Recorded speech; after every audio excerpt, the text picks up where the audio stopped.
بسم اللہ الرحمن الرحیم۔ زندگی میں ایسے دن ضرور آتے ہیں جب انسان کو لگتا ہے کہ شاید وہ اب اس مشکل سے مزید نہیں لڑ سکتا۔ دل تھک جاتا ہے، امید کمزور پڑنے لگتی ہے اور انسان سوچتا ہے کہ آخر میرے حالات کب بدلیں گے۔ لیکن ذرا ان لوگوں کی زندگیوں پر نظر ڈالیں جنہیں اللہ تعالیٰ نے اپنے نیک بندوں میں شامل فرمایا۔ ان کی زندگیاں بھی آزمائشوں سے خالی نہیں تھیں۔ فرق صرف یہ تھا کہ مشکل کتنی بھی بڑی ہو، ان کا یقین اپنے رب پر قائم رہتا تھا۔ حضرت ابوبکر صدیق رضی اللہ تعالیٰ عنہ کو دیکھیے، ہجرت کے موقع پر رسول اللہ صلی اللہ علیہ وآلہ وسلم کے ساتھ غار سور میں موجود تھے۔ دشمن تلاش کرتے کرتے غار کے بالکل قریب پہنچ گئے تھے۔ حضرت ابوبکر صدیق رضی اللہ تعالیٰ عنہ کو فکر ہوئی کہ اگر دشمن نے نیچے دیکھ لیا تو ہمیں دیکھ لے گا۔ سوچئے، باہر دشمن موجود ہے، جان کا خطرہ سامنے ہے اور چھپنے کے لیے ایک غار کے سوا کوئی جگہ نہیں۔ مگر ایسے وقت میں رسول اللہ صلی اللہ علیہ وآلہ وسلم نے فرمایا کہ غم نہ کرو، اللہ ہمارے ساتھ ہے۔ قرآن مجید میں بھی اس واقعے کا ذکر موجود ہے۔ آج اگر آپ کی زندگی میں کوئی ایسی مشکل ہے جس کا حل آپ کو بالکل نظر نہیں آ رہا، تو اپنے مسئلے کو دیکھ کر یہ فیصلہ مت کیجیے کہ راستہ ختم ہو گیا ہے۔ آپ کو راستہ نظر نہیں آ رہا، اس کا مطلب یہ نہیں کہ اللہ کے پاس راستہ نہیں۔ جس رب نے غار میں اپنے نبی صلی اللہ علیہ وآلہ وسلم اور ان کے ساتھی کی حفاظت فرمائی، وہ آپ کو بھی آپ کی مشکل میں تنہا نہیں چھوڑے گا۔ بس اپنے یقین کو کمزور مت ہونے دیجیے۔ حضرت ہاجرہ علیہ السلام کا واقعہ تو شاید ہی کوئی ایسا ہو جس سے ہم واقف نہ ہوں۔ ایک سنسان وادی، نہ کوئی آبادی، نہ پانی، نہ کھانے پینے کا سامان۔ حضرت ابراہیم علیہ السلام اللہ تعالیٰ کے حکم سے حضرت ہاجرہ علیہ السلام اور ننھے حضرت اسماعیل کو وہاں چھوڑ کر چلے گئے۔ پانی ختم ہو گیا، بچے کو پیاس لگی تو حضرت ہاجرہ علیہ السلام پانی کی تلاش میں صفا اور مروہ کے درمیان دوڑنے لگیں۔ وہ ایک طرف جاتیں، دیکھتیں کہ شاید کوئی قافلہ نظر آ جائے، پھر دوسری طرف جاتیں۔ ایک ماں اپنے پیاسے بچے کے لیے بے قرار تھی، لیکن انہوں نے کوشش کرنا نہیں چھوڑا، اور پھر اللہ تعالیٰ نے اسی سنسان وادی میں زمزم کا چشمہ جاری فرما دیا۔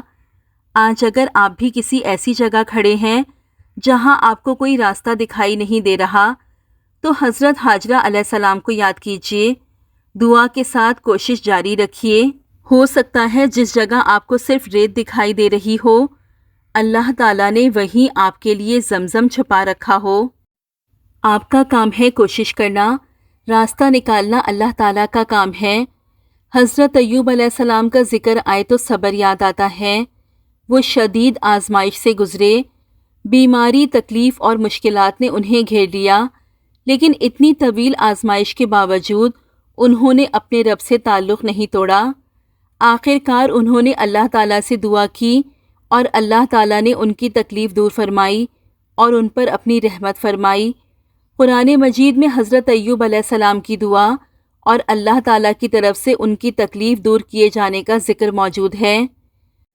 اگر آپ کسی طویل آزمائش سے گزر رہے ہیں تو حضرت ایوب علیہ السلام کو یاد کیجیے، صرف اس لیے مایوس نہ ہو کہ آپ کی مشکل کو بہت وقت گزر گیا ہے۔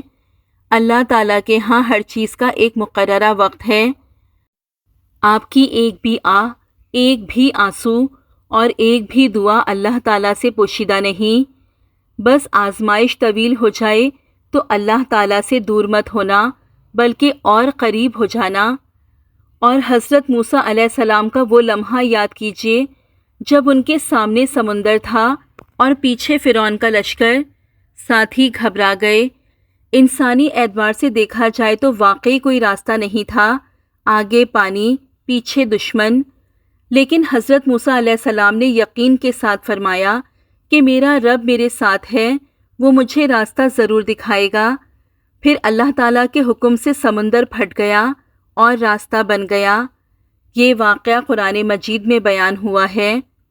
آج شاید آپ کی زندگی میں بھی ایسا ہی کوئی سمندر کھڑا ہو، قرض ہے، گھر کا مسئلہ ہے، رزق کی پریشانی ہے، اولاد کی فکر ہے، کسی رشتے کا غم ہے، یا کوئی ایسی مشکل ہے جس کے دونوں طرف آپ کو بندش ہی بندش نظر آ رہی ہے، تو حضرت موسیٰ علیہ السلام کا یقین یاد رکھیے۔ جب انسان کہتا ہے کہ راستہ نہیں ہے، اللہ تعالیٰ کے لیے راستہ بنانا مشکل نہیں۔ آپ حالات کو دیکھ کر گھبرائیے نہیں، اپنے رب کو دیکھ کر مطمئن رہیے، اور حضرت ابراہیم علیہ السلام کو یاد کیجیے۔ ان کی زندگی میں بھی ایسا لمحہ آیا جب ان کی قوم نے انہیں آگ میں ڈالنے کا فیصلہ کیا۔ بظاہر ان کے لیے بچنے کا کوئی راستہ نہیں تھا، لیکن اللہ تعالیٰ نے اسی آگ کو حکم دیا کہ ابراہیم علیہ السلام کے لیے ٹھنڈی اور سلامتی والی ہو جا۔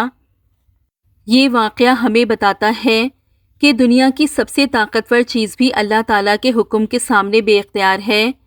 اگر آج کوئی مشکل آپ کو آگ کی طرح محسوس ہو رہی ہے تو یہ مت سمجھیں آپ اس میں جل کر ختم ہو جائیں گے۔ جس رب کے حکم سے آگ ٹھنڈی ہو سکتی ہے، وہ آپ کی زندگی کی سب سے بڑی تکلیف کو بھی رحمت میں بدل سکتا ہے۔ آپ بس اپنا ایمان نہ چھوڑیں، دعا نہ چھوڑیں، نماز نہ چھوڑیں، اللہ تعالیٰ سے امید نہ چھوڑیں۔